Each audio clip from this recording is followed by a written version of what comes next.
Tai kaip jums praėjo juodasis penktadienis? Ar dabar skaitos juodoji savaitė? O gal juodasis mėnuo?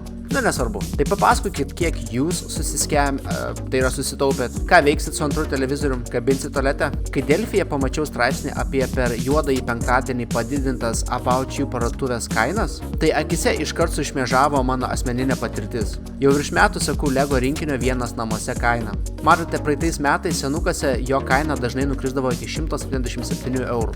O šiais metais žemiau 222 dar nemačiau. Tai specialiai prieš juodąjį penktadienį patikrinau kainas internete ir Big Box parduotuvėje jo kaina siekia 222 eurus. Tai naiviai tikėjaus, kad gal ta kaina kažkiek pakris. Na, o gavas kaip visada. Eilinis apipisimas. Savaitgalį kaina pakrito iki 234 eurų. Toks jausmas, kad prekybininkai mus laiko absoliučiais debilais, siūlydami tokius dylus tikėdamėsi, kad pulsim pirkti. Nors liūdniausia, kad iš statistikos matyti, jog tai veikia.